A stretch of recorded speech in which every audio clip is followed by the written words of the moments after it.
நீலக்கண்ணன் அவர்களே, மணிமேகலை அவர்களே, மெரினா கரோலின் அவர்களே, கலாவதி பழனிசாமி அவர்களே, தங்கமூர்த்தி அவர்களே,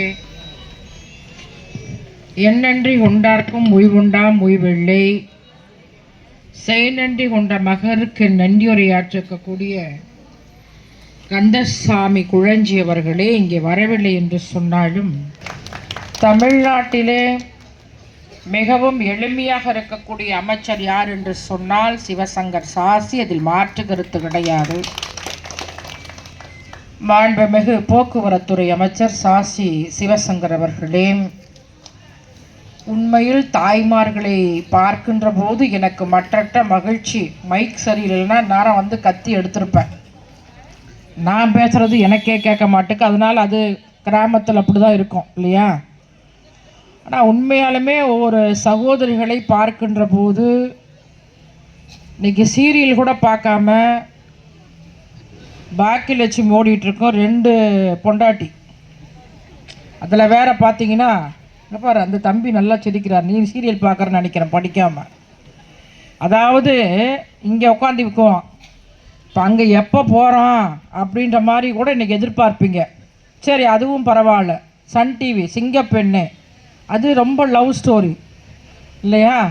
ஆனால் இதையெல்லாம் விட்டு நீங்கள் திராவிட முன்னேற்றக் கழகத்தினுடைய கூட்டத்திற்கு நாங்கள் வருவோம் என்று இப்படி அமைதி காக்கிறீர்கள் என்று சொன்னால் உங்களுடைய பொற்பாதம் தொட்டு பெண்களுக்கு மாத்திரம் நான் நன்றி சொல்ல நான் கடமைப்பட்டிருக்கின்றேன். இன்றைக்கு மாண்புமிகு அமைச்சர் சிவசங்கர் சாசி அவர்கள் தமிழ்நாட்டிலே ஒரு சிறிய மாவட்டமாக இருந்தாலும் ஒவ்வொரு மாவட்டத்திலே நான் குறை சொல்லவில்லை. ஆனால் முதல் பரிசு 2ஆம் பரிசு இருக்கிறது அல்லவா? ஆக இன்றைக்கு தமிழ்நாட்டிலே இன்றைக்கு 100 பேச்சாளர்களை அறிவித்து மிகவும் சிறப்பாக எங்களுடைய ஆற்றல் மிக்க ஒன்றிய கழகத்தினுடைய செயலாளர் அசோக சக்கரவர்த்தி கிட்டத்தட்ட இதுவரைக்கும் 8 கூட்டங்கள் மிகவும் ஒரு பொது கூட்டம் போல் இன்றைக்கு சிறப்பாக செய்திருக்கிறார் என்று சொன்னால் உண்மையில் அமைச்சர் அவர்களுக்கும் ஒன்றிய கழகத்தினுடைய செயலாளர் அவர்களுக்கும் நன்றி சொல்ல நான் கடமைப்பட்டிருக்கின்றேன். நான் கழகத்தினுடைய மாநில பிரச்சார குழு செயலாளர் தலைப்புகளில் பேச வேண்டும். இந்த கூட்டம் எதற்காக என்று சொன்னால் தலைவர் கலைஞருடைய பேரன் உதயநிதி ஸ்டாலின் இன்றைக்கு தமிழ்நாட்டினுடைய துணை முதல்வருடைய பிறந்த நாள். இங்கே கூட குக்கிராமங்களிலே கூட நடக்கிறது என்று சொன்னால் நாம் யாராருக்கு பிறந்த நாள் விழா எடுப்போம்? தலைவர் கலைஞருக்கு எடுப்போம், இனமான பேராசிரியர்களுக்கு எடுப்போம், தலைவர் தளபதி மு.க. ஸ்டாலின் அவர்களுக்கு பிறந்த நாள் விழா பட்டி தொட்டி எல்லாம் எடுப்போம். இன்றைக்கு உதயநிதி ஸ்டாலின் அவர்களுக்கும் பிறந்த நாள் விழா எடுக்கிறோம் என்று சொன்னால் நாளை தமிழகத்துக்குடைய ஆளக்கூடிய தலைவர் உதயநிதி ஸ்டாலின், அதில் மாற்று கருத்து கிடையாது. அவரை போல் ஒரு தியாகி யாரும் கிடையாது. இன்றைக்கு பைத்தியக்காரர்கள் எல்லாம் பேசுகிறார்கள். அன்றைக்கே தலைவர் கலைஞர் அது அருமையா அடிச்சிருக்கார் மாண்புமிகு அமைச்சர் ஒரு புக்ல. தலைவர் கலைஞருடைய அதாவது தளபதிக்கு எழுதிய ஒரு கடிதத்தை கூட தமிழ்நாட்டிலே யாரும் அடிக்கவில்லை அது மாதிரி. ஆனா இங்க வந்து ஒரு புக் அடிச்சிருக்கார் பாரு, அருமையான தலைவர் கலைஞர் 1977 எழுதுகிறார், கடிதம் எழுதுகிறார். என்ன எழுதுகிறார் என்று சொன்னால், தம்பி ஸ்டாலின், ஆண் குழந்தை பிறந்த செய்தி கேட்டு மகிழ்ச்சி. துர்காவுக்கு என் வாழ்த்துக்களை கூறவும் 1953 திருச்சி சிறையில் நான் 6 மாதம் சிறை தண்டனையாக இருக்கின்ற போது நீ கை குழந்தை, வீட்டிலிருந்து காணவர்களோடு குழந்தையாக இருந்த நீயும் வருவாய். 23 ஆண்டுகளுக்கு பிறகு மிசா கைதியாக சென்னை சிறையில் ஓராண்டு காலம் நீ இருந்த போது உன்னை பார்ப்பதற்காக சிறைசாலைக்கு காண வந்து கொண்டிருந்தேன். கழக உடன்பிறப்புகளும் தம்பி மாறன் மிசா கைதியாக இருந்த நேரத்தில் அவருக்கோர் பெண் பிறந்தது. அந்த குழந்தையும் தன் தந்தையை பார்ப்பதற்காக சிறைசாலைக்கு காண வந்து கொண்டிருந்தது.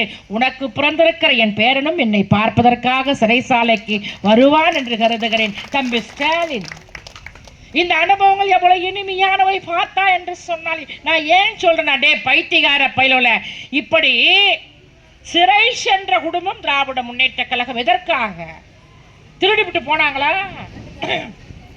கொள்கைக்காக இந்த தமிழ் சமுதாயம் நிமிர வேண்டும். இந்தி திணிக்க கூடாது இல்லைங்களா, மிசாவை ஒழிக்கணும் அப்படின்ட்டு சிறை சென்ற குடும்பம் தாயா திமுக. நான் ஏன் சொல்றேன் அன்பு தாய்மார்களே, அன்னைக்கு தலைவர் சாதாரண முதலமைச்சரா வரல, மாண்புமிகு துணை முதல்வருக்கு நான் சப்ஜெக்ட் கொண்டு வரேன். அதாவது என்னன்னா, மிஷா சட்டத்தை எதிர்த்தார் தலைவர் கலைஞர்.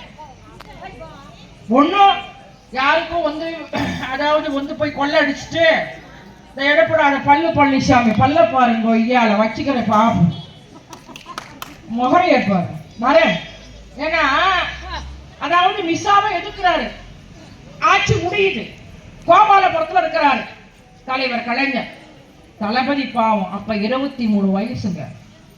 இன்னைக்கு நாட்டினுடைய முதலமைச்சர் 23 வயசு, திருமணமாகி காவல்துறை சார்ந்தவங்க விட மாட்டாங்க, உங்களுக்கு எல்லாம் நல்லா தெரியும் இல்லையா. போய் போன் மூலம் பேசுகிறார். பேசி என் மகன் வந்து விட்டார், நீங்கள் கைது செய்யுங்கள் என்று சொன்ன யாரியா ஒரு தலைவர் கலைஞர். இப்பெல்லாம் புழல் சிறை நல்லா இருக்கும், இப்ப திருச்சி சிறை நல்லா இருக்கும். ஆனா அப்பெல்லாம் எப்படி தெரியுமா? தெரிஞ்சு கொள்ளுங்கள், வரலாற்றை நான் உங்களிடத்துல பதிவு செய்கிறேன். உண்மையாக நீங்கள் ஆர்வத்தோடு கேட்கிறீர்கள். உண்மையாக நான் சிட்டியில் இருந்தால் கூட வேற சப்ஜெக்ட் பேசுவேன். இந்த திமுக வரலாறை பற்றி நான் உங்களிடத்துல ஒரு ஃப்ரெண்ட்லியாக பேசுகிறேன் தாய்மார்களை. உண்மையால அத்தனை பேரும் நல்ல உள்ளங்கள், அதில் மாற்று கருத்து கிடையாது. அப்பெல்லாம் வந்து பார்த்தீங்கன்னா வடிஞ்சிட்டு இருக்கும். குஷ்டவாளிகள் வந்து பார்த்தீங்கன்னா ரத்த சொட்டும். காவல்துறையை சார்ந்தவர்கள் அடித்து உதைக்கிறார்கள். செட்டி பாபு ஒருவர் இல்லை என்று சொன்னால் காவல்துறையை சார்ந்தவர்கள் அடித்து உதைக்கின்ற போது செட்டி பாபு ஒருவர் அன்றைக்கு சிறை செல்கிறார். அவரோடு அன்றைக்கு ஆற்காடு வீராசாமி இன்னைக்கு இருக்கிறார், உயிரோடு இருக்கிறார், முன்னாள் அமைச்சர் இல்லைங்களா. அப்ப காவல்துறையை சார்ந்தவர்கள் அடித்து உதைக்கின்ற போது ஏதோ பிளான் பண்ணி எப்படியாவது வந்து அவர் கொலை செய்யணும் அப்படின்ற மாதிரி நினைச்சு அடிச்சு உதைக்கின்ற போது தெரிஞ்சிருச்சு சிட்டி பாபு. அதுதான் திமுக, எத்தனை உயிரை பறி கொடுத்தது திமுக. டே பாவிகளை, இவர் யாரடா நீ உதைக்கிற, இவர் யார் தெரியுமாடா, தமிழ்நாட்டை கூடிய ஆளக்கூடிய தலைவன் என்று சொல்லி அந்த அடியை வாங்கி தளபதிக்காக உயிரை விட்டார். இதுதான் வரலாறு, இதுதான் திமுக. இப்பெல்லாம் என்னென்னமோ சொல்றேன், நான் மர சப்ஜெக்டுக்கு வரேன். அன்பு தாய்மார்களே, அப்ப சப்ஜெக்ட் வர அப்ப என்னன்னா, அப்ப நம்மளுடைய உதயநிதி ஸ்டாலின் வந்து கருவில் இருக்கார். சிறைக்கு வராங்க யாரு? மு.க. ஸ்டாலினுடைய மனைவி துர்கா. அந்த சிறையிலே வந்து தன்னுடைய கணவனை பார்க்கிறார். நான் ஏன் சொல்றேன்னா, அந்த சிறையிலே வந்து அந்த வந்து பாத்தீங்கன்னா கருவிலே தியாகி உதயநிதி ஸ்டாலின். அப்படி ஒரு தலைவனுக்கு தான் இங்கே ஆற்றல் மிக்க ஒன்றிய கழகத்துடைய செயலாளர் மரியாதைக்குரிய அசோக சக்கரவர்த்தி தலைமையில் மாண்புமிகு அமைச்சர் சிவசங்கர் சாசி அவர்கள் அறிவித்து இங்கே நடைபெற்று கொண்டிருக்கிறது. இன்னைக்கு அதாவது அவரை போல இன்னைக்கு வந்து பாத்தீங்கன்னா சைலண்டா சொல்வாரு, கலைஞர் மாதிரி பதில் சொல்லக்கூடியவர். எப்படின்னா ஒரு முறை அப்படிதான் பிரபாகரன் இறந்துட்டாரு. கோபாலபுரத்துக்கு பத்திரிகையாளர்கள் வந்து செல்றாங்க. சென்று கேள்வி கேட்கலாம். அங்க பாருங்க, அதாவது கலைஞர் எவ்வளவு ஒரு திறமையானவர் பாருங்க, ஒரு போராளி பாருங்க, ஒரு அறிவுள்ளவர் பாருங்க. பிரபாகரன் செத்துட்டாருன்னு சொல்றாங்க. நம்ம செத்துட்டாங்கன்னு சொன்னாலும் இவனு திருச்சி விடுவானுவ. அப்ப உனக்கு எப்படி தெரியும் இல்லையா? நீ சாகடிச்சு அம்பானுவ. உயிரோடு இருக்கிறாங்கன்னு சொல்லி சொன்னானோ அப்ப உனக்கு எப்படி தெரியும் அப்படின்ற மாதிரி சொல்லுவாங்க இல்லையா? ஆனா போய் பத்திரிக்கையார் போய் கேட்கறாங்க, பிரபாகரன் அவர்கள் இறந்து விட்டார் என்று சொல்கிறார்களே, நீங்க என்ன சொல்றீங்க அப்படின்னு கேட்டாங்க. அதுக்கு தலைவர் கலைஞர் சொன்னாரு, அப்படியா, ஒரு போராளிக்கு என்றுமே இழப்பு கிடையாது என்று சொன்னவர் முத்தமிழ் அறிஞர் தலைவர் கலைஞர். உடனே பதில் சொன்னவர். அதுபோலதான் இன்றைக்கு மாண்புமிகு துணை முதல்வர் உதயநிதி ஸ்டாலின் அவர்கள் இந்த பைத்தியக்காரன் இவருக்கான் ஜெயக்குமார் ஒரு லூசு பையன் அமைச்சர், அவனை மாதிரி ஒரு லூசு உலக வரலாற்றிலே யாரும் கிடையாது.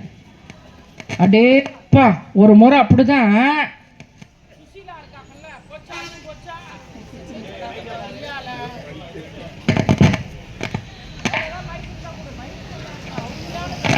பொதுக்கூட்டம் மாதிரி பண்ணிட்டீங்க. அழகா இருக்கும். உண்மையால சவுண்டும் வைக்க மாட்டேங்கிறாரு. நான் பேசுறது எனக்கே கேட்க மாட்டேங்குது. திடீர்னு ஆப் ஆயிடுச்சு. அந்த பைத்தியக்காரன் ஜெயக்குமார் இருக்கிறான் பாரு, இப்பதான் கொஞ்சம் பரவாயில்ல, ஏதோ பரவாயில்ல. ஜெயக்குமார் இருக்கிறான் பாரு பைத்தியக்காரன், அவன் பாரு எப்படின்னா, இப்போ ஒரு பிரச்சனை நடந்துட்டு இருக்கு. 2-3 நாளைக்கு முன்னாடி இந்த பைத்தியக்கார அமித்ஷான்னு சொல்லிட்டு மத்திய அமைச்சர், அம்பேத்கர் ஒருவர் இல்லை என்று சொன்னால் தாய்மார்களே, இன்னைக்கு நம்மளாம் இன்னைக்கு தைரியமாக இன்னைக்கு ஆண்கள்லாம் பின்னாடி உட்காந்துருக்காங்க, இன்னைக்கு பெண்கள்லாம் முன்னாடி உட்காந்துருக்கீங்கன்னா அம்பேத்கர் தலைவர் கலைஞர், அதில் மாற்று கருத்து கிடையாது. நாடாளுமன்றத்தில் அம்பேத்கர் பார்த்தீங்கன்னா, அம்பேத்கர் இந்த ஒரு மத்திய அமைச்சர் ஒரு பைத்தியக்காரர் சொல்றாரு, மரியாதையா நான் பேசுறேன். என்ன சொல்றாரு? நீங்க நாடாளுமன்ற எதிர்கட்சிக்காரவங்களை என்ன தெரியுமா சொல்றாரு? நீங்க அம்பேத்கரை பத்தி பேசுறதே அதாவது உங்களுக்கு பொழப்பா போச்சு இல்லைங்களா, ஃபேஷனா போச்சு அப்படின்றாரு. அப்ப அம்பேத்கர்னா உனக்கு கேவலமா? என்ன நியாயம்? இந்த நியாயமா? போய் எடப்பாடி பழனிசாமிகிட்ட பத்திரிக்கையாளர் கேட்குறாங்க. அவர் சொல்றாரு, அப்படியே அதான் நாடே இன்னைக்கு பெரிய பிரச்சனையா போயிட்டு இருக்கு, இன்னைக்கு உலக லெவலில் பிரச்சனையா போயிட்டு இருக்கு. ஆனா இந்த பைத்தியக்காரன் எடப்பாடி பழனிசாமி சொல்றாரு, என்ன சொல்றாருன்னா, அப்படியா? ஏன்னா பதிலே சொல்ல முடியாது அவருக்கு இல்லையா. அதாவது என்ன சொல்றாருன்னா, அதற்கு முன்னாள் அமைச்சர் ஜெயக்குமார் பதில் சொல்லிட்டாரு அப்படின்ற மாதிரி சொல்றாரு. இவரெல்லாம் முன்னாள் முதலமைச்சர், இவரெல்லாம் இன்னைக்கு எதிர்கட்சி தலைவர், என்னையா கொடுமையா இருக்கு. அதுக்குதான் சொல்றாரு அமித்ஷா சொல்றாரு, அம்பேத்கரை பத்தி நீங்க பேசுறதுக்கு பேசாம சாமியை வணங்குங்க, உங்களுக்கு எல்லா புகழும் நடக்கும் அப்படின்ற மாதிரி சொன்னதுக்கு எங்களுடைய மாண்புமிகு முதல்வர், எங்களுக்கெல்லாம் ஒன்றும் பிரச்சனை கிடையாது, நாங்கள் பாவம் பண்ணலன்னு சொல்லிட்டு உடனே பதில் சொன்னார். அதுபோல இன்றைக்கு உதயநிதி ஸ்டாலின் அவர்கள், நான் தான் சொன்னல அந்த பைத்தியக்காரன் ஜெயக்குமார் என்ன சொன்னான்னா, உதயநிதி ஸ்டாலின் அவர்களை, மாண்புமிகு துணை முதல்வர் அவர்களை சாக்லேட் பாய் என்று சொல்கிறான். உடனே உதயநிதி ஸ்டாலின் இடத்துல போய் கேட்குறாங்க, அதாவது உங்களை பார்த்தீங்கன்னா சாக்லேட் பாய் என்று அந்த சொல்றாங்களே ஜெயக்குமார் அப்படின்னு சொல்லி கேட்டா, அதற்கு மாண்புமிகு துணை முதல்வர் உதயநிதி ஸ்டாலின் அவர்கள் சொல்கிறார், அப்படியா, நான் சாக்லேட் பாய் தான், அவர் பிளே பாய் என்று உடனே கலைஞர் போல் பதிலளித்தவர் மாண்புமிகு துணை முதலமைச்சர் உதயநிதி ஸ்டாலின் அவர்கள். எதிர்கட்சி தலைவர் எடப்பாடி பழனிசாமி சட்டமன்றத்திலிருந்து இறங்கி வர்றாரு. ஏன்னா இறங்கி வந்த பிறகு இவர் என்ன பண்றாரு, துணை முதல்வருடைய கார்ல போய் ஏற போறாரு. ஐயோ துணை முதலமைச்சர் கார் அப்படின்ட்டு வெளியில வராரு. பத்திரிக்கையாளர் போய் கேட்கறாங்க, துணை முதலமைச்சர்கிட்ட கேட்கறாங்க, எடப்பாடி பழனிசாமி அவர்கள் உங்க கார்ல ஏற போனாரு, அதுக்கு சொன்னாரு பாரு, அதுதாயா கலைஞர் பேர, கார்ல ஏறத பத்தி பிரச்சனை கிடையாது, இவர் கமலாயா செல்லாம இருந்தா போதும் அப்படின்னு சொல்லிட்டு சொன்னவரே உதயநிதி ஸ்டாலின். இப்படி உதயநிதி ஸ்டாலின் அவர்களை பற்றி சொல்லிக் கொண்டே போகலாம். 2019ஆம் ஆண்டு நாடாளுமன்ற தேர்தல், அன்பு தாய்மார்களை, 10 ஆண்டு காலம் திராவிட முன்னேற்ற கழகம் எதிர்கட்சி. ஆனால் 2019 ஆண்டு இவர் என்ன செஞ்சார் தெரியுமா? ஒத்த செங்கல்ல காமிச்சாரு. அப்பதான் வராரு. அரசியல் இருந்தாலும் தெருத்தருவா இவர் நாடாளுமன்ற தேர்தலில் பயணம் செஞ்சாரு மாண்புமிகு உதயநிதி ஸ்டாலின். 10 ஆண்டு காலம் தோல்வி இருந்தது.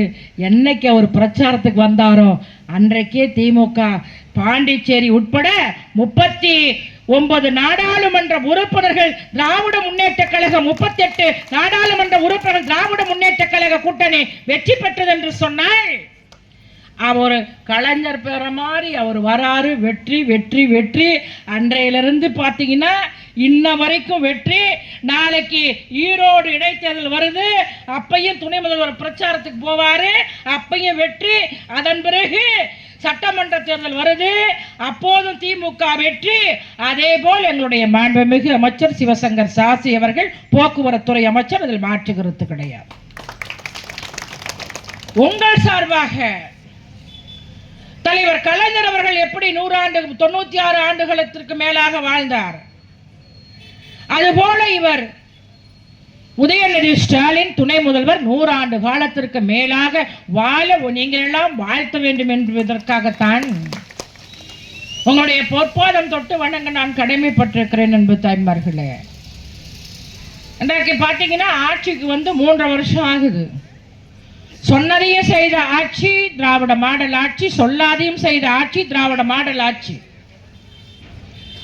தாய்மார்களை எடுபடாத எடப்பாடி பழனிசாமி ஆட்சியில, அதாவது ஆட்சியா நடந்துச்சுங்க. உங்களுக்கெல்லாம் நன்றாக தெரியும். கேவலமான ஆட்சி. எடுபடாத பழனிசாமி ஆட்சியில கேவலமான ஆட்சி நடைபெற்றது. நீங்கள் எல்லாம் சந்தித்திருப்பீர்கள். எங்கு போனாலும் கொரோனா. அம்மா செத்தா போக முடியாது, ஆயா செத்தா போக முடியாது, யாரு செத்து போனா யாரு செத்தாலும் போக முடியாது. அப்படி ஒரு கேவலமான ஆட்சி எடுபடாத எடப்பாடி பழனிசாமி ஆட்சியிலே நடைபெற்றது அல்லவா? ஆனால் திராவிட முன்னேற்ற கழக ஆட்சியில் அப்படி கிடையாது. தலைவர் தளபதி மு.க. ஸ்டாலின் அவர்கள் பொறுப்பேற்றார். பொறுப்பேற்று வெளியே வந்து பத்திரிகையாளர்களுக்கு பேட்டி தருகிறார். பத்திரிகையாளர்கள் கேட்கிறார்கள், நீங்கள் இத்தனை ஆண்டு காலத்திற்கு பிறகு முதலமைச்சராக பொறுப்பேற்றுக் கொண்டிருக்கிறீர்களே, நீங்கள் ஏன் சோகமாக இருக்கிறீர்கள் என்று பத்திரிகையாளர்கள் கேட்கிறார்கள். அப்போது தலைவர் தளபதி மு.க. ஸ்டாலின் அவர்கள் சொல்கிறார், முதலமைச்சர்னா எவ்வளவு சந்தோஷமா இருக்கலாம், எவ்வளவு குஷியா இருக்கலாம் அன்பு தாய்மார்களே. ஆனால் சொல்கிறார், அதுதான் திராவிட மாடல் அரசின் நாயகன் தலைவர் தளபதி மு.க. ஸ்டாலின் என்ன சொன்னா தெரியுமா? எனக்கு முதலமைச்சரா பொறுப்பேற்றது எனக்கு சந்தோஷம் கிடையாது.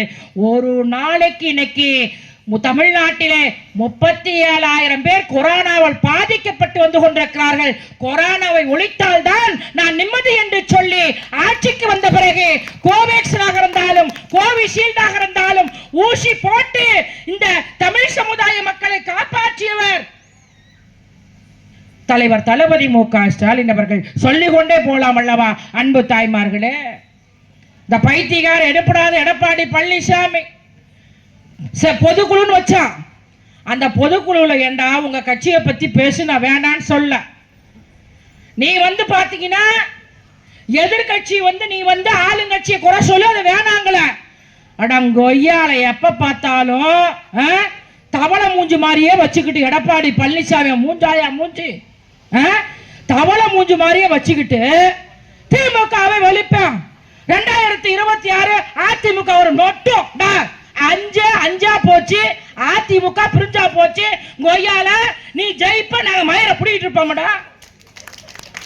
எப்படி கட்டமைப்பு? எங்க ஒன்றிய கழகத்துடைய செயலாளர் ஒரு தெருமுன பிரச்சாரம், நான் ஏதோ 5 பேர் இருப்பாங்கன்னு பார்த்தா இன்னைக்கு 500க்கு மேல கொண்டு வந்தாரு கொய்யால. நாங்க என்ன சும்மா விட்டுருவோட பைத்தியக்கார பையல? நான் கேட்கிறேன், நீ மக்களால் தேர்ந்தெடுக்கப்பட்டீரா எடப்பாடி பழனிசாமி அவர்களே? இப்ப மனுஷன்னா 2 கால், நம்ம என்ன பண்ணுவோம்? 2 கால்ல தான் நடப்போம். ஆனா எடுப்படாத எடப்பாடி பழனிசாமி என்ன பண்ணாரு?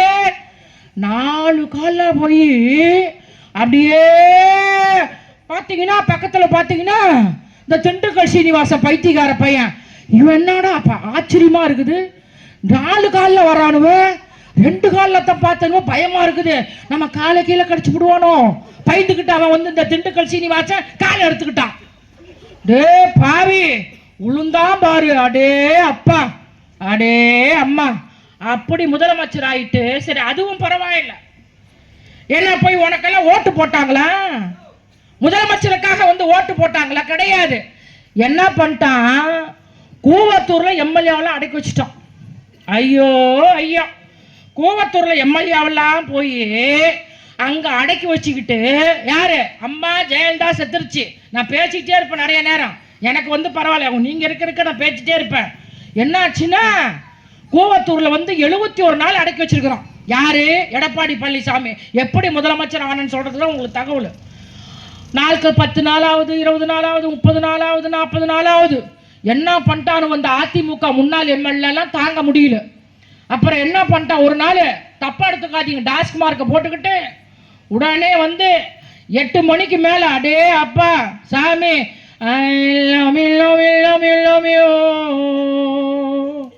சொன்னானே உள்ளத்தை அள்ளி அள்ளி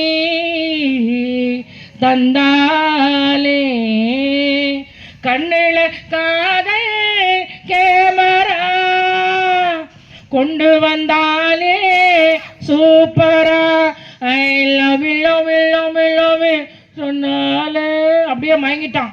அதிமுக மேல என்ன பண்ணிட்டான் தெரியாம பக்கத்துல இருக்கிற எம்எல்ஏ கட்டி பிடிச்சி முத்த வச்சுட்டான். மீச குத்துது. ஐயோ எடுபட்டு போயிலே, என்னடா குத்துது? அவன் சொல்றான், டேய் நான் வந்து என் பொண்டாட்டி ஞாபகமா உனக்கு புத்த வச்சுட்டா, மன்னிச்சுக்கடா பாவி. ஏன்னா 71 நாள் அடப்பட்டு அப்படி வந்தானுவ. அப்புறம் ஓட்டு போட்டு முதலமைச்சரா வந்தானுவ. இந்த எடப்பாடி பழனிசாமி என்னுடைய தலைவர் தளபதி மு.க. ஸ்டாலின் பார்த்து அவர் என்ன எவ்வளவு பெரிய தியாகம். நான் ஏற்கனவே சொன்னதை போல மங்கையின் சுகத்தையும் மதித்தரும் தன்மையையும் மயக்குகின்ற இளம் காற்றையும் மணங்கவர் பூங்காவையும் மலைமுகட்டு மேக கூட்டம் காட்டுகின்ற ஓவியத்தையும் மானதியும் ஓட்டத்தையும் மறுவியலும் காதல் கட்டுரையையும் மனதார உண்டு ரசிக்க வேண்டிய 23 வயது இளைய பருவத்தில் ஓராண்டு காலம் சிறை சென்றவர் குறிஞ்சிமலர் நாயகன், இன்றைக்கு திராவிட மாடல் நாயகன், தமிழ்நாடு முதலமைச்சர் தலைவர் தளபதி மு.க. ஸ்டாலின். உனக்கு என்னடா தகுதி? பைத்தியக்கார பையல ஒன்னா ஸ்ட்ராங்கா இருக்கீங்களா? கரகாட்டக்காரன் படத்துல வர மாதிரி இந்த கவுண்டமணி ராமராஜ செந்தில் ஒரு காரை ஓட்டிட்டு போவாங்க. காரை ஓட்டிட்டு போயிட்டு முடியவே முடியாது. அப்புறம் என்ன பண்ணுவான்? ராமராஜன் கேட்பான், இந்த காரை யாரையா வச்சிருந்தா? உடனே கவுண்டமணி, இந்த காரை சொப்பன சுந்தரி வச்சிருந்தாங்க. உடனே யமனுக்கு பிறந்தவன் செந்தில், சொப்பன சுந்தரி யாரு வச்சிருந்தா அப்படின்பா. அது மாதிரி அதிமுகவை சசிகலா வச்சிருக்காங்களா, இல்ல திருட்டு பையன் வந்து டிடிவி தினகரன் வச்சிருக்கிறானா, இந்த யமனுக்கு பிறந்த பன்னீர்செல்வம் வச்சிருக்கிறானா, இல்ல எடப்பாடி பழனிசாமி வச்சிருக்கானா? கொய்யால 5 பிரிஞ்சு போச்சு. நீ போய் வந்து நொட்டுவ. திமுக தாண்டா ஆட்சி வருது. இன்னைக்கு அமைச்சரு என்னால் அமைச்சரு சிவசங்கர் சார், முதலமைச்சர் தலைவர் தளபதி மு.க. ஸ்டாலின். இன்னொருத்த பைத்தியக்காரன் அந்த செயற்குழுல என்ன பண்றானா, இந்த சி.வி. சண்முகன் ஒரு பைத்தியக்காரன் பையன், யமனுக்கு பிறந்த நாய். அவன் அப்படிதான். அதாவது ஒரு டாஸ்மார்க் வந்து பாத்தீங்கன்னா ஒரு நைட் எல்லாம் போடலாம், தப்பு இல்லை இல்லையா? அதனால இவன் என்ன பண்ணுவான் தெரியுமா? பகல்லையே போட்டுக்குவான். யாரு? இந்த சி.வி. சண்முகம். அவெல்லாம் அமைச்சர். அவன் என்ன பண்ணான் தெரியுமா? போய் ஒரு முதலமைச்சரை நான் கூட வந்து மரியாதையா பேசியிருப்பேன் இல்லையா?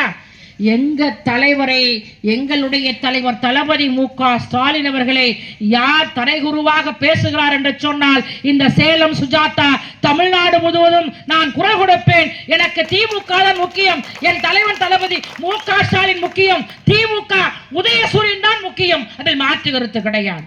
நானும் டீசெண்டா பேசலாம் தான் வந்தேன்.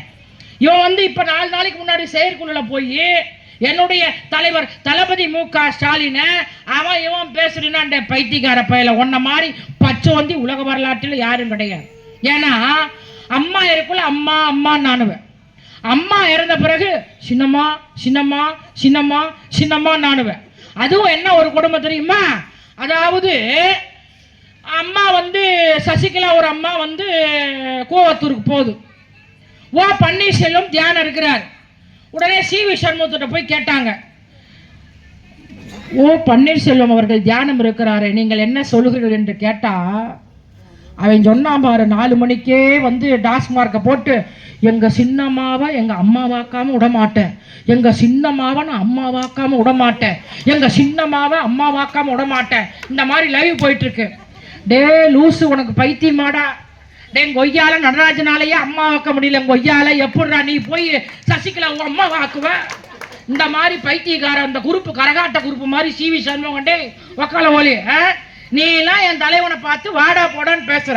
இது மாண்புமிகு அமைச்சர் சிவசங்கர் தொகுதி. நான் வந்து லைவ் போவோம், அமைச்சர் கூட பார்ப்பாரு.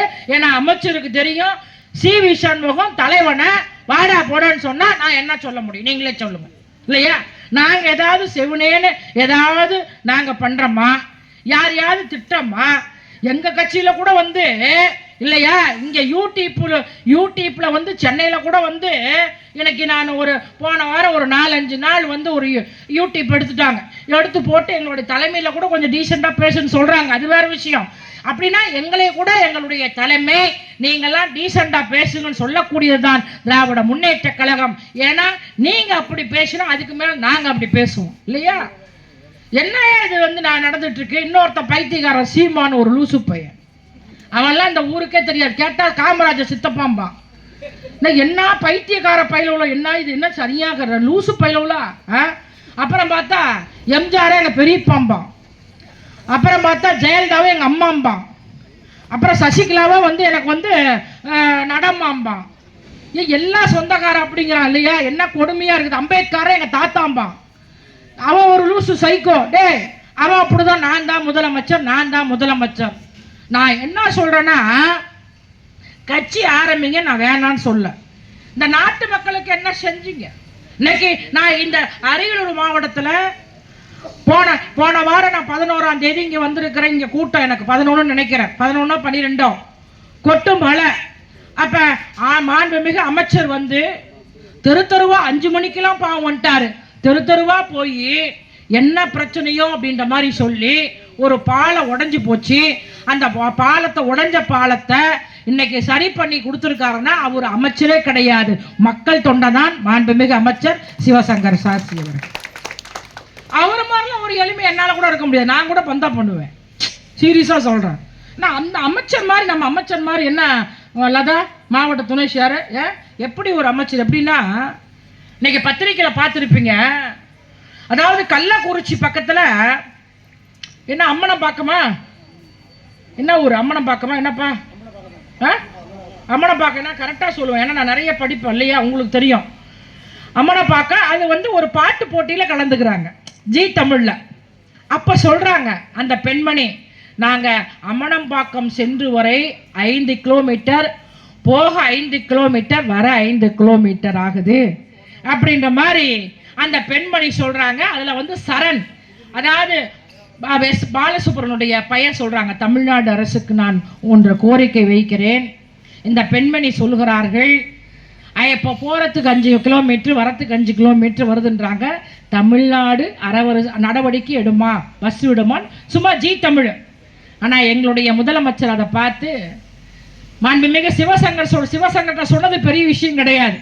நான் அதனால தான் கண்ணீர் விட்டேன். இந்த மாதிரி ஒரு அமைச்சர் சிவசங்கர் மாதிரி சத்தியமாக சொல்கிறேன், உங்களுக்கு கிடைத்தட்ட ஒரு பொக்கிஷம் என்ன பண்ணார் தெரியுமா?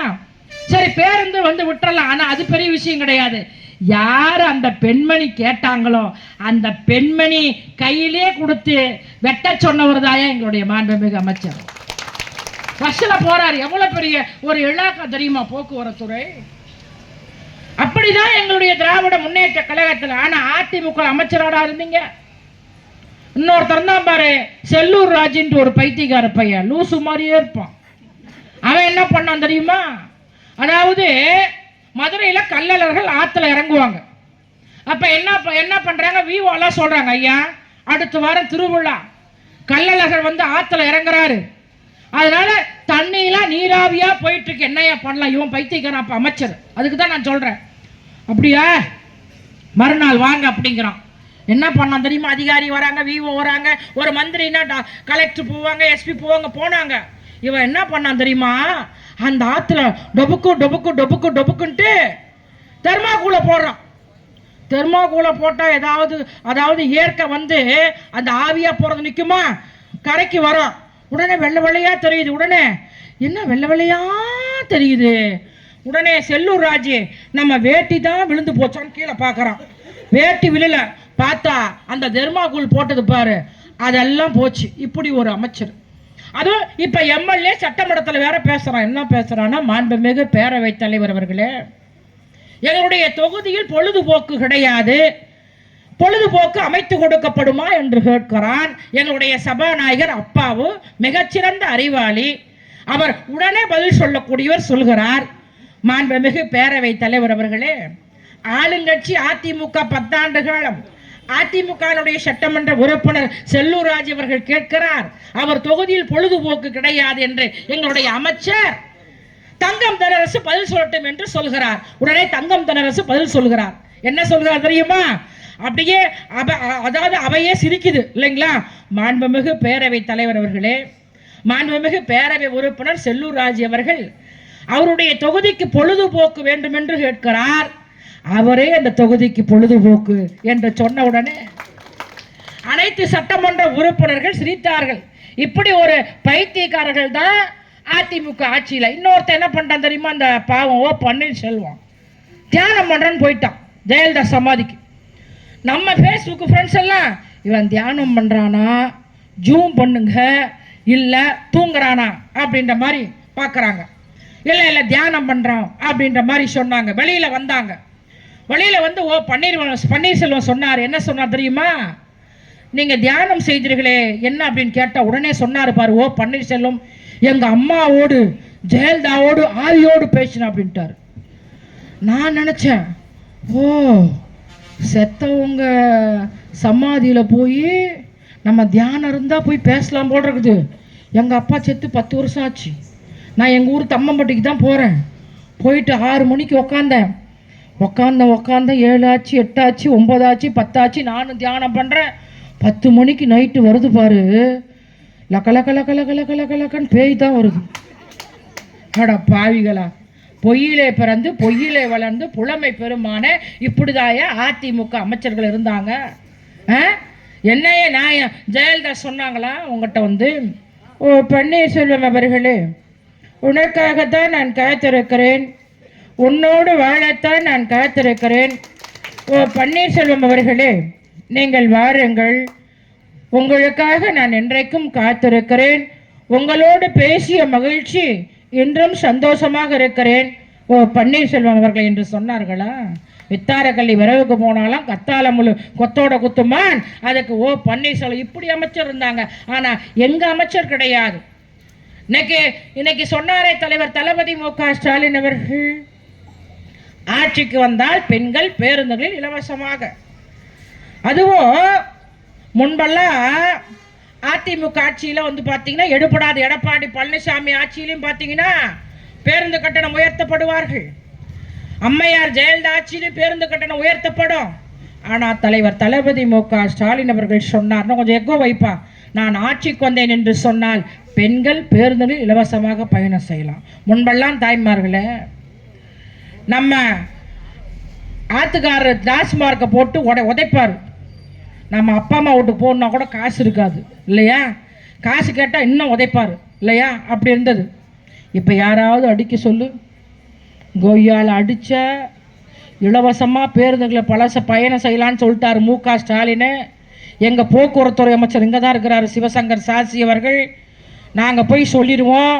நாங்கள் ஏற்கனவே சீரியல் பார்த்துட்டு அந்த விளம்பரம் வருது பாரு, அப்போ தான் வந்து தீஞ்ச தோசை போட்டு கொடுப்போம்.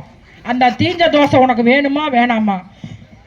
ஐயோ சாமி, நீ போகாத சாமி, நீ இங்கே இரு இல்லையா? அதுவும் கிராமத்திலலாம் தலைவருடைய தளபதி மு.க. ஸ்டாலின் கொடுத்த இலவச பேருந்துகள் ஏறிக்கொண்டு சந்தோஷமாக மகிழ்ச்சியாக, அதாவது ஒருவருக்கு ஒருவர் பாசமோடு, வண்டியில நில்லும் வரும், வண்டியில நில்லும் வரும், வண்டியில நெல்லு வரும், வண்டியில நெல்லு வந்தா, வண்டியில நெல்லு வந்தா, வைகாத்தில் தண்ணி வரும், வண்டியில நெல்லு வரும் என்று இன்றைக்கு திராவிட மாடல் ஆட்சியிலே தலைவர் தளபதி மு.க. ஸ்டாலின் ஆட்சியிலே பேருந்துகளில் இலவசமாக பயணம் செய்யக்கூடிய ஒரு ஆட்சி திராவிட மாடல் ஆட்சி. அதுக்கு பைத்தியக்கார பயிலாம் பொச முடிச்சவங்களை போங்கடா நாய்களை.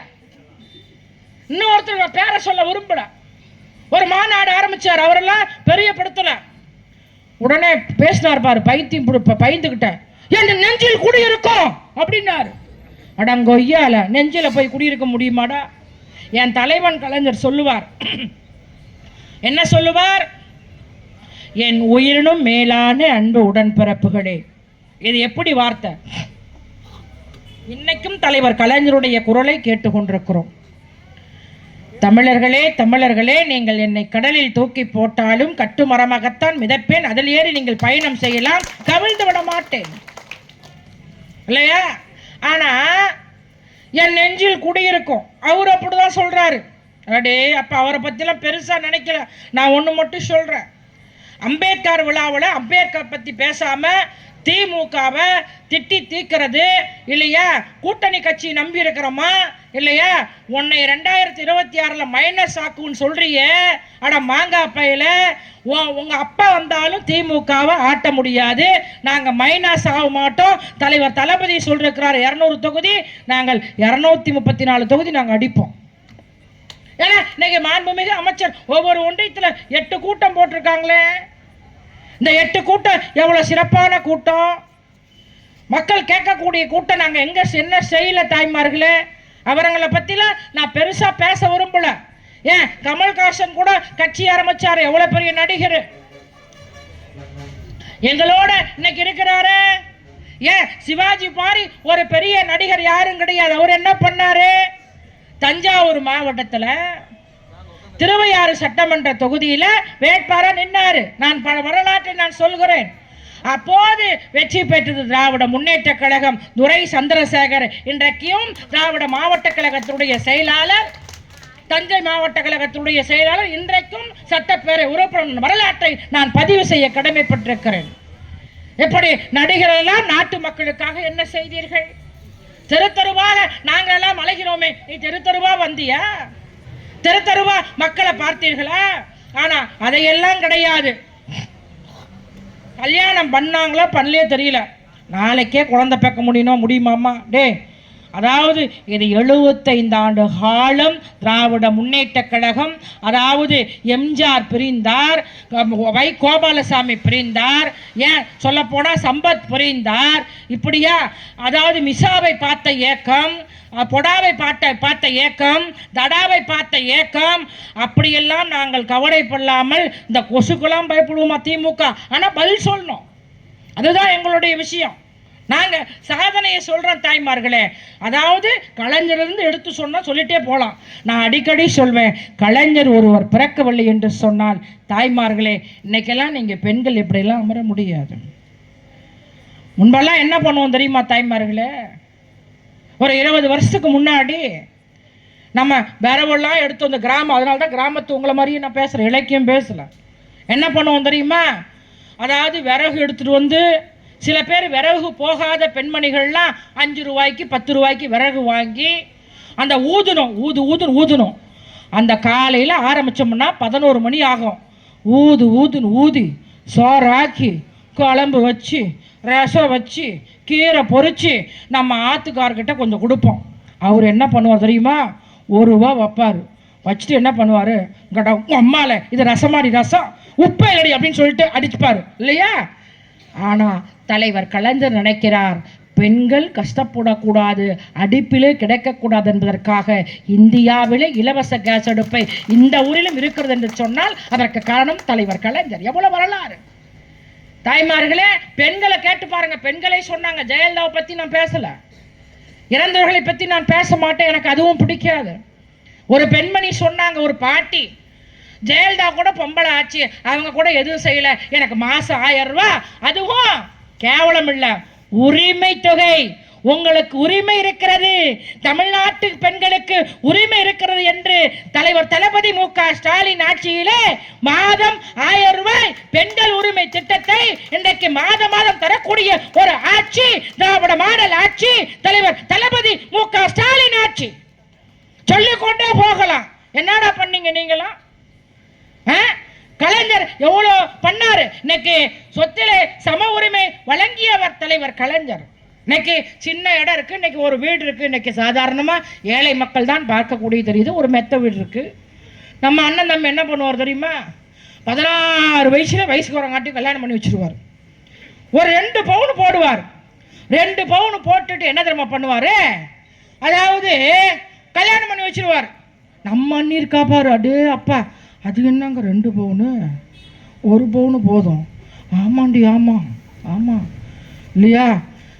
அனுப்பிச்சி விட்ருவாங்க, மெத்த விட வச்சுக்குவாங்க. ஆனால் இப்போ அப்படி கிடையாது. 1929ஆம் ஆண்டு செங்கல்பட்டு மாநாட்டிலே தந்தை பெரியார் அவர்கள் பெண்களுக்கு சொத்திலே சம உரிமை வழங்க வேண்டும் என்று அன்றைக்கு தீர்மானம் நிறைவேற்றுகிறார். 1989ஆம் ஆண்டு தலைவர் கலைஞர் அவர்கள் 3வது முறையாக முதலமைச்சராக வந்த போது அது 20 ஏக்கரா இருந்தாலும் 10 ஏக்கர் பெண்கள் 10 ஏக்கர் ஆண்கள் என்று சொல்லி பெண்களுக்கு சொத்திலே சம உரிமை வழங்கியவர் தலைவர் கலைஞர். என்ன நாங்கள் செய்யல இல்லையா? அது மாத்திரம் கிடையாது தாய்மார்களே. முன்பெல்லாம் இது ஒரு குக்கிராமம், இதெல்லாம் எனக்கு ரொம்ப ஆசையாக இருக்குது. இந்த ஊரில் போட்டது ஒரு செய்தி பார்க்கணும், என்ன பண்ண தெரியுமா? கும்பலாக 6 மணிக்கு வருவோம் இல்லையா? ரேடியோ இருக்கும், வணக்கம் தலைப்பு செய்திகள். இந்திரா காந்தி அவர்கள் அங்கே டெல்லியிலே கூட்டம் கூடினார்கள், அங்கே இராணுவம் நடைபெற்று கொண்டிருக்கிறது அப்படின்னு சொல்லிட்டு செய்தியை கேட்போம், போயிடுவோம். அப்புறம் என்ன, கொஞ்ச நாள் கழிச்சு என்ன பண்ணுவோம், ஒரு வீட்டில் டிவி இருக்கும். இந்த ஒளியத்துக்கு அலைவோம் பாரு, அடே அப்பா, அதுவும் 5 நாள் ஹிந்தி, ஒரே ஒரு நாள் ஒளியும் இல்லையா? அது கிழக்கே போகும். அந்த ராதிகா படமெல்லாம் அப்படி பார்ப்போம் கரெக்டா? அது ஒரு நாளைக்கு ஒரு அடே அப்பா சாமி இல்லையா? கிழக்கே போகும் ரயில் ரயில் ரயில் அப்படி நல்லா இருக்கும். நான் கூட பார்த்தவதான் உக்காந்தி வந்து அந்த பக்கத்து வீட்டில் பார்ப்போம் இல்லைங்களா? அப்புறம் ஒரு நாளுக்கு ஒளியும் வரும். ஓடுவோம் பாரு இந்த ஒளியுக்கு தமிழுக்கு. ஏன்னா 4-5 நாள் ஹிந்தி இல்லையா? அந்த ஒளியில் அந்த காலத்தில் புள்ளி போட்ட லவுக்காரி புளியம்பூ சேலக்காரி புள்ளருக்க போகையில என் கண்ணு ரெண்டும் கவலடி அன்னக்கிளியே உன தேடுதே 6 மாசம் 1 வருஷம் ஆவாரம்பூ மினி வாடுதே அன்னக்கிளியே உன தேடுதே. அப்படியே சந்தோஷமாக வந்துடுவோம். அப்புறம் கதவை சாத்தி விடுவோம். 4 நாள் ஒரு வீட்டில் 4 நாள் வாங்கிக்குவாங்க. இதை பார்த்தார் பாருங்க தொலைநோக்கு பார்வையில் சப்ஜெக்டை பேசுகிற எந்த பெண்களும் ரோட்டில் இருக்கக்கூடாது, பக்கத்து வீட்டில் போகக்கூடாது என்று சொல்லி ஒவ்வொரு வீட்டிற்கும் இலவச கலர்ச்சியை கொடுத்தவர் தலைவர் கலைஞர். எவ்வளோ சாதனை சொல்லிட்டே போல. 4 மணி நேரம் நான் பேசுவேன் கொய்யால. இவனும் என்னடா பண்ணானுவன்? ஏன் மிக்சி கொடுத்தானுடா பாவிகளை? மிக்சியை போட்டால் ஜாரு பக்கத்து வீட்டுக்கு போயிடுச்சுமா. கிரைண்டர் போட்டாங்க பாரு, கிரைண்டர் போட்டா அந்த மாவாட்டர்கள் பக்கத்து வீட்டில் போய் மண்டை உடஞ்சி ரத்தமா வருது இல்லையா? என்னையா ரத்தமா வருது? இதுதாயா சாதனை. எடப்பாடி பழனிசாமியே இன்னைக்கு திராவிட முன்னேற்ற கழகத்தினுடைய சாதனைகளை சொன்னோம் என்று சொன்னால் சொல்லி கொண்டே போகலாம். இதுல வேற சொல்றாங்க, அதுவும் ஆட்டுக்குட்டி அண்ணாமலைன்னு ஒருத்தர் இருக்கிறான் பைத்தியக்கார பையன். ஐயோ ஐயோ, நானும் எவ்வளோ நாள் தான் பேசுறது. அவனை மாதிரி ஒரு லூசு பையன் உலக வரலாற்றில் யாரும் கிடையாது. ஏன்டா ஐபிஎஸ்ங்கிறிய எங்கள் அமைச்சர் சிவசங்கர் சாசி போனா கூட எத்தனை ஐபிஎஸ் ஆபீஸை பின்னாடி போவாங்க. இவன் தொல்லை தாங்கவே முடியல. அவன் தான் முதலமைச்சர்ன்றான். கொடுமைடா கொடுமை. எப்போ பார்த்தாலும் பொய். லண்டனுக்கு போனாப்புல, போயிட்டு வந்தாப்புல, இப்போ சொல்கிறாப்புல திமுகவை அழிப்பேன்றார். நான் ஒன்று மட்டும் சொல்கிறேன், திராவிட முன்னேற்ற கழகத்தை அழிக்க வேண்டும் என்று நினைத்தவர்கள் அழிந்து போயிருக்கிறார்கள். திராவிட முன்னேற்ற கழகத்தை ஒழிக்க வேண்டும் என்று நினைத்தவர்கள் ஒளிந்து போயிருக்கிறார்கள். பக்தோச்சலம் சொன்னார்கள், திராவிட முன்னேற்ற கழகத்தை மூட்டை பூச்சி போல் நசுக்குவேன் என்று சொன்னார்கள். இன்றைக்கு இல்லை. ராஜாஜி அவர்கள் சொன்னார்கள், திராவிட முன்னேற்ற கழகத்தை மண் தோண்டி புதைப்பேன் என்று சொன்னார்கள். இன்று கிடையாது. நான் ஜெயலலிதா பற்றி நான் தவறாக சொல்லவில்லை. அவர் சொன்னார், திமுகவை எனக்கு வெட்ட வெளியில் எதிரியே கிடையாது, திமுக அழிப்பேன் என்று சட்டமன்றத்தில் சொன்னார்.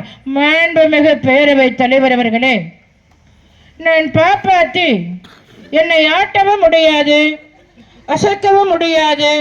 மாண்புமிகு பேரவைத் தலைவர் அவர்களே, வேண்டுமென்று கூச்சலிடுகிறார்கள், குழப்பம் வருகிறார்கள். துரைமுருகன் அவர்கள் இன்றைக்கு வேண்டுமென்று பேசிக் கொண்டிருக்கிறார்கள். KK.SSR அவர்கள் வேண்டுமென்று கத்தி கொண்டிருக்கிறார்கள். இவர்களையெல்லாம் நான் ஒழிப்பேன். மாண்புமிகு பேரவைத் தலைவர் அவர்களே, என்னை சீண்டி பார்க்கிறார்கள். திராவிட முன்னேற்ற கழகத்தினுடைய அமைச்சர் அவர்கள் என்னை ஆட்டவும் முடியாது, அசைக்கவும் முடியாது. மாண்புமிகு பேரவைத் தலைவர் அவர்களே, இன்னைக்கு என்னாச்சு? பாவம் அப்போல்லாம் மருத்துவமனை இருந்தாங்க, நான் குறை சொல்ல. நான் தான் மரியாதை எவ்வளோ டீசெண்டாக பேசுகிறேன். அந்த மாதிரி டீசெண்ட் யாரும் பேச மாட்டாங்க. அன்னைக்கு போனார் தலைவர் தளபதி MK ஸ்டாலின் மருத்துவமனைக்கு சென்றார். சென்றுட்டு வெளியே வந்தார். வெளியே வந்துட்டு கேட்டாங்க, அம்மாவை பார்த்தீங்களான்னு கேட்டாங்க. சொன்னார் தலைவர் தளபதி MK ஸ்டாலின், பார்த்தேன் என்று சொன்னவர்களை பார்த்தேன். இன்னொன்று கோரிக்கை வைக்கிறார் தலைவர் தளபதி MK ஸ்டாலின். எனக்கும் முதலமைச்சருக்கும் பல கருத்து வேறுபாடு இருக்கலாம், ஆனால் எனக்கும் முதலமைச்சர் ஜெயலலிதா அவர்கள் இவர் வெளிநாட்டு சிகிச்சைக்காக சிங்கப்பூருக்கு செல்ல வேண்டும் என்று சொன்னவர் எங்களுடைய மாண்புமிகு தலைவர் தளபதி MK ஸ்டாலின். அதுதாயா திமுக. ஆனா அப்படிலாம் இருந்துட்டு ஏன்டா பைத்தியக்கார பயல் அந்த ஆட்டுக்குட்டி அண்ணாமலை நீலாம் ஒரு ஆளு, இந்த நாட்டுக்காக என்ன பண்ணீங்க? மோடி என்ன பண்ணாரு சொன்னாரு? தேர்தல் என்ன சொன்னாரு? எல்லாம் ஓட்டு போட்டுருங்க, நான் ஆட்சிக்கு வந்தேன்னா 5 லட்சம் நொட்டோம் அப்படின்னாரு. நம்ம என்ன பண்ணோம் தெரியுமா? 500 ரூபாய்க்கு பாஸ்புக் ஓப்பன் பண்ணோம். அப்புறம் ஒரு ஊரில் 2000க்கு பாஸ்புக் ஓப்பன் பண்ணது ஒரு அம்மா. உடனே அந்த அவங்க வீட்டுக்காரு, நான் டாஸ்மார்க் வச்சுருந்த காசு எடுத்துகிட்டு போயிட்டியாடி பாவி, 2000 பாவி. உடனே அந்த அம்மா கம்முன்னு பொத்தியா, மோடி 5 லட்சம் போடுறாரு, கம்முன்னு நொச்சுன்னு பேசாத. சரி நாமளும் வந்து 2000 500 1000 போட்டு ரசீது வாங்கிட்டு வந்து வச்சுருந்தா 6 மாதம் பார்த்தேன் 7 மாதம் பார்த்தேன் வடிவேலு சொன்ன மாதிரி வரும். ஆனால் வராது, ஒரு நயா பைசா கூட வரல. அது கூட நம்ம 2000 1000 போட்டோம்ல, அதெல்லாம் செல்லுபடி ஆகாதுன்ட்டு அனுப்பிச்சி விட்டாடா பாவிகளா. அதுவும் மோடி வந்தார நாடாளுமன்ற தேர்தலில் அவரும் அப்படிதான், திமுகவை ஒழிப்பேன், அதுவும் குரல் சொன்னார் பாரு. அடே அப்பா, அவரு மாதிரி தமிழ் உலக வரலாற்றில் யாரும் பேச முடியாது சொன்னார் பாரு. அடே அப்பா, ஒரு குரல் நான் சொல்றேன் பாரு, அவர் மாதிரி நேரேற நிரப்பேற நிரப்பேற நேரேற. இது ஏதாவது புரியுது? நம்மாலு போட்டானுவ அப்படியா? மண்ணெண்ண உயர, பெட்ரோல் உயர, டீசல் உயர, கொய்யால விலைவாசி உயர போட்டானுவ. இன்னொன்று பொங்கலுக்கு வாழ்த்து சொன்னார் பாரு. அடே அப்பா, இப்படி வந்து அழகா சொல்லக்கூடாது. அநேரக்கா பொங்கல் நல்லா அழுத்துக்கள். ஐயோ, என்னத்தையா அழுத்துறது கொய்யால. இப்படி ஒரு மாண்புமிகு பாரத பிரதமர் இவர் சொல்கிறாரு ஆட்டுக்குட்டி அண்ணாமலை. இன்னொரு அம்மா பாவம், அந்த யார் பேர் தமிழிசை சவுந்தரராஜன், அவங்க அப்பாவுக்கே சோறு போடாது இல்லையா? அந்த அம்மா இன்னைக்கு தலைவர் கலைஞரை இன்னைக்கும் நேசிக்கக்கூடிய ஒரு இயக்கம் திராவிட முன்னேற்ற கழகம். அது மாத்திரம் கிடையாது, இன்றைக்கு அம்மையார் அவர்கள் தலைவர் கலைஞருடைய மனைவி தயாளம்மா இருக்கிறார். அப்படியே சகஜோதியா இன்னைக்கு அப்பா அம்மா வச்சிட்டு இருக்கக்கூடிய ஒரு கழகம் திராவிட முன்னேற்ற கழகம். ஆனா இவங்கெல்லாம் அப்படியா? அப்பா அம்மாவையே மதிக்காத ஒரு கட்சி தான் அந்த இயக்கம். ஆனா மோடி வந்து எப்படியெல்லாம் வந்து பார்த்தீங்கன்னா பேசுகிறாரு. அதுவும் பார்த்தீங்கன்னா ஆட்டுக்குட்டி அண்ணாமலை எப்படியெல்லாம் பேசுகிற நீ நான் கேட்குறேன், எங்கள் அன்பு சகோதரி சுமதி இல்லையா, அவங்க வந்து ஒரு யூனியன் சேர்மன். நான் ஆட்டுக்குட்டி அண்ணாமலையே கேட்குறேன், நீ இங்கே வந்து, நான் ஒண்டீஷாட்ட கூட நான் கேட்டுக்கிறேன், அசோக சக்கரவர்த்திகிட்ட கூட கேட்டுக்கிறேன், கொஞ்சம் ஒரு 6 மாதம் கொஞ்சம் தேர்தலில் கொஞ்சம் வந்து உங்கள் ஒய்ஃபை வந்து ராஜினாமா பண்ண சொல்லுங்கள். யூனியன் கவுன்சிலர்னா தான் ஒரு சேர்மேன். ஆட்டுக்குட்டி அண்ணாமலை அவர்களே, இங்கே வந்து ஒரு யூனியன் கவுன்சிலராக நின்று பாரு, ஜெயிச்சு பாரு. அரவக்குறிச்சிலையும் டப்பா, கோயமுத்தூர்லேயும் டப்பா. கோயமுத்தூரில் போய் ஓட்டு கேட்க சொன்னால் இவர் என்ன பண்ணுறாரு வந்து, யார் அந்த கலா மாஸ்டரோட போட்டுக்கிட்டு டான்ஸ் ஆடுறாரு. நீங்களாம் பார்த்துருப்பீங்க. ஓட்டு கேட்க போனால் பரவாயில்ல, கலா மாஸ்டரை கூட்டிக்கிட்டு ஊராராம் புளிய மரம் ஒளிஞ்சி நின்னா சலசலக்கும், ஊராராம் புளிய மரம் ஒளிஞ்சி நின்னா சலசலக்கும், நான் பிறந்த மதுரையில் 4க்கு ஒரு நட்டாமைங்க, கூடனமே கூட்டு வண்டி காரவட மாட்டினமே நார பையன் கையில தான். அங்கே போய் வந்து இப்படி ஓட்டு கேட்க போனா அந்த கோயம்புத்தூர் மக்கள் வடிவேலு சொன்ன மாதிரி மாப்பு வச்சுட்டாயா ஆப்பு. ஒன்றுமே ஒரு வார்டு கவுன்சிலர் கிடையாது, ஒரு எம்எல்ஏ கிடையாது, ஒரு எம்பி கிடையாது. ஏண்டா திமுகவை பற்றி பேசுறதுக்கு உனக்கு எந்த ஒரு தகுதியும் கிடையாது. திமுக பற்றி பேசாதீங்க, கேளுங்க இல்லையா? ஏதாவது ஒரு குறை இருக்கும் தாய்மார்களை கேட்கலாம், தவறு கிடையாது. இப்போ சேர்மேனாக இருக்கிறாரு, அவரை கூட கேட்கலாம், குறை இருக்கும். ஆனால் எதற்கெடுத்தாலும் பைத்தியக்காரர்கள் போல் கேவலமாக இல்லையா, ஒரு மரியாதையோடு இல்லை என்று சொன்னால் எங்களிடம் எத்தனை பேர் இருக்கிறார்கள், நாங்களும் அதற்கு பதில் சொல்லுவோம் தாய்மார்களே.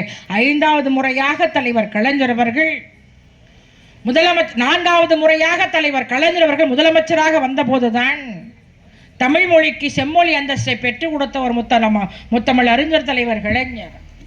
தமிழே 1000 ஆண்டின் முன்னே இலக்கியம் இலக்கணம் கண்ட மொழியே, உன்னை உலங்கவர் ஓவியமே உற்சாக காவியமே, ஓடை நறுமலரே ஒளியமிழ் புதுநிலவே, அன்பே அழகே அமுதே உயிரே இன்பமே இனிய தென்றலே, பனியே கனியே பசுந்தோகை மயிலே பலரச சுவையே பாலே தேனே பலாச்சுளையே பத்தரை மாற்று தங்கமே பவளமே முத்தே மரகத மணியே மாணிக்கச்சோரை மன்மத விளக்கே என்றெல்லாம் அழைத்திட தோன்றுகிறது.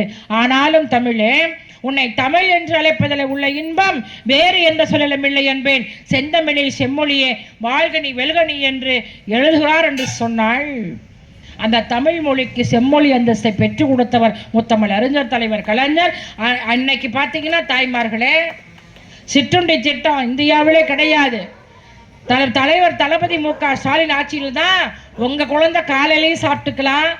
அதாவது உரிமை தொகை, அதாவது புதுமை பெண் திட்டத்தின் கீழாக உங்களுடைய குழந்தை 5ஆம் கிளாஸ்ல இருந்து 6ஆம் கிளாஸ் வரைக்கும், இல்லையா, 5ஆம் கிளாஸ்ல இருந்து 12ஆம் கிளாஸ் வரைக்கும், அதாவது அரசு பள்ளியில் படிச்சா அந்த பிள்ளைக்கு வந்து 1000 ரூபாய்.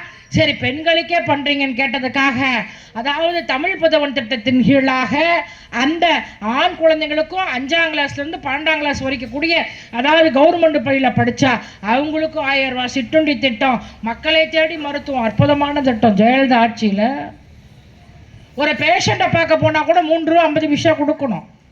ஆனால் இன்னைக்கு இந்த ஊரில் வந்து கம்மூன்றே ஓடி வரார் தாய்மார. நம்மெல்லாம் அதாவது பார்த்தீங்கன்னா அந்த காலத்திலலாம் அப்படி இப்படி படுத்துக்குவோம் இல்லையா, காற்று ஒரு தூங்குவோம், அப்புறம் உள்ளே போவோம் இல்லையா, அப்படிலாம் இருந்த காலம். நாங்கள்லாம் கிராமத்தில் தான் இருந்தோம்.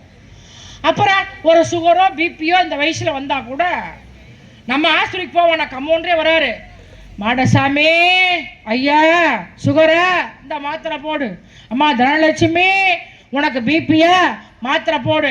நேற்று கூட பல கோடி மக்கள் பயனடைந்தார்கள். தலைவர் தளபதி மு.க. ஸ்டாலின் அவர்கள் அறிவித்தார் என்று சொன்னார். மக்களை தேடி மருத்துவம் என்ன செய்யல? இன்னுயிர் காக்கும் 48. யாரும் ஆக்சிடென்ட் ஆகக்கூடாது, நல்லாவே இருக்கணும். ஆனா இன்னைக்கு திடீர்னு வந்து ஆக்சிடென்ட் ஆயிடுச்சுன்னா அது எந்த அரசு, ஏன்னா ஒரு 48 மணி நேரத்துல காப்பாற்ற முடியும் ஆப்ரேஷனு. அது 4 லட்சமா இருந்தாலும் சரி, 5 லட்சமா இருந்தாலும் சரி, அந்த 48 மணி நேரத்துக்கு வந்து நம்முயிர் காக்கும் 48 தலைவர் தளபதி மு.க. ஸ்டாலின் தருகிறார். அன்பு தாய்மார்களே, அது மாத்திரம் கிடையாது. தமிழ்நாட்டிலே குடிசைகள் இல்லாத மாநிலமாக முந்தா நாள் கூட பணம் ஒதுக்கி இருக்கிறாரு. இன்னைக்கு இந்த ஊர்ல ஒரு குடிசைன்னா அதுக்கு வந்து நீங்களும் ஓட்டு வீடு, அதற்கு 3.5 லட்சம் கலைஞர் கனவு திட்டம் கொடுக்கிறாரு. இதை தேர்தலத்தில் சொல்ல தாய்மார்களே, என்ன செய்யல? இலவச பஸ், மாசம் 1000 ரூபாய். பெண்களுக்கு வந்து பார்த்தீங்கன்னா வந்து அதாவது பெண்களுடைய பார்த்தீங்கன்னா பெண்களுக்கு 1000 ரூபாய், படிக்கக்கூடிய வந்து அந்த பெண்ணுங்களுக்கு வந்து 1000 ரூபாய், உங்கள் குழந்தைங்களுக்கு சாப்பாடு. இப்படி ஒவ்வொரு ஃபேமிலிக்கும் ஒவ்வொரு குடும்பத்திற்கும் தாயாக இருக்கக்கூடிய தலைவர் தளபதி மு.க. ஸ்டாலின் ஆட்சி மீண்டும் வர வேண்டும் என்று சொல்லி அக்கால பெருங்குடி மக்களே, கண்டிப்பாக உங்களுக்கு கிடைத்திருக்கக்கூடிய அன்பு அமைச்சர், தங்கமான மனிதர் அவர் சாசி சிவசங்கர், ஒரு எளிமையான அமைச்சர்.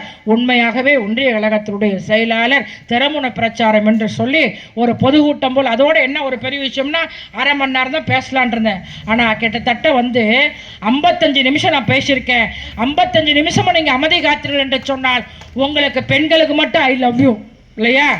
ஆக நீங்க வந்து அதாவது சீரியல் பார்க்கலனாலும் நீங்க வீட்டுக்கு போய் அதாவது வந்து பாட்டாவது, தென்பாண்டி சீமையில தேரோடு வீதியில மான் போல வந்தவரே யாரடித்தாரோ யாரடித்தாரோ, அழுதா மனமோ தாங்காது, இனியோ அழுதா தீராது.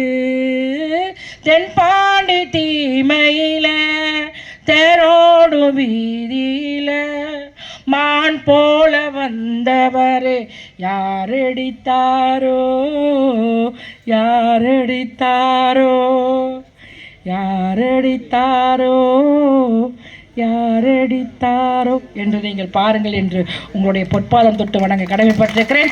வருகின்ற சட்டமன்ற தேர்தலையும் உதயசூரியன் எந்த கட்சி ஸ்ட்ராங்காக இல்லை, நடிகர்களுக்கெல்லாம் நீங்கள் ஓட்டு போடாதீங்க, உதயசூரியன் என்று சொல்லி உண்மையாலுமே நல்ல கூட்டம். சென்னையில் எப்படி ஏற்பாடு செய்வார் அதுபோல் ஏற்பாடு செய்திருக்கிறாரு இல்லையா? அதனால தான் நான் எக்ஸ்ட்ரா 55 நிமிஷத்துக்கு மேலே பேசியிருக்கேன். அவருக்கு நன்றி கூறி மீண்டும் மீண்டும் என்னுடைய குலதெய்வம் மாண்புமிகு அமைச்சர் சிவசங்கர் சாட்சி அவர்களுக்கு நன்றி கூறி விடைபெறுகிறேன். நன்றி, வணக்கம்.